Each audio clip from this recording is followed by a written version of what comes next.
Hello everyone. Today we're going to touch the subject of Juche. We did a few videos about Juche, but this is another series of Juche. And Juche is, I believe, is the main political system in North Korea.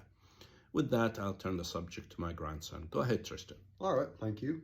So basically, as my grandfather just said, today we're going to be doing another part on our series covering Juche, and it's basically just going to be a continuation and expanding of our last part talking about Juche, where we talked about the social life and how that plays into revolutionary consciousness and socialist development and all that cool stuff. So basically, the last time we talked about how social developments and ideological developments was necessary to, I guess, kind of build, create, and maintain socialist society, right?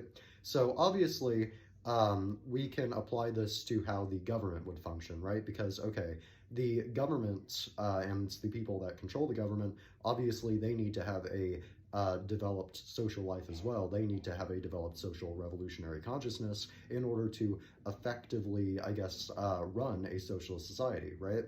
So let's apply this to the concept of the great leader, which we talked about a little while ago. But basically, the great leader in Juche ideology, for a quick summary, is basically the figurehead of the party that doesn't really have any actual power. He just kind of exists to present an image of whatever socialist society Juche is being implemented in.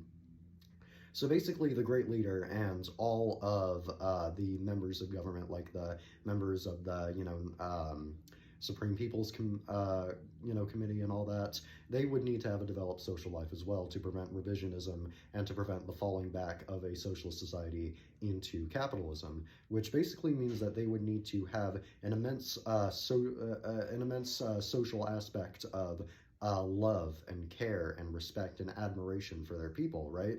Because, let's say, you don't have love and care and respect for your people, then obviously you're not going to respect their decisions, you're not going to respect the opinions of the masses, and that's just going to lead to a disconnect between the opinion and the will of the masses and government, right? And obviously that's going to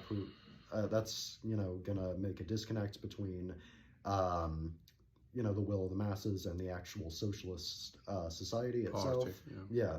And then it's just going to be a fallback into capitalism, fallback into a dictatorship of the bourgeoisie.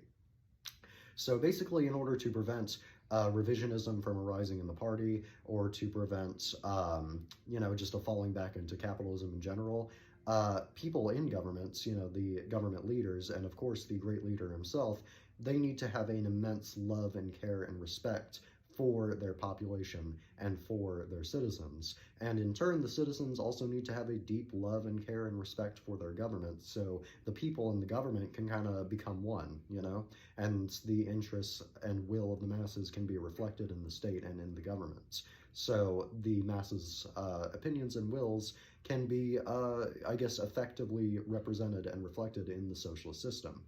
So, that would basically be it for that. Now, let me say something. That's the spirit of Juche. Now, whether it's applied or not, that's a whole different ballgame. But that's supposedly the explanation of it. But as we know, most probably is not exercised. But you do your own judgment there. It is. Thank you for watching. Thank you.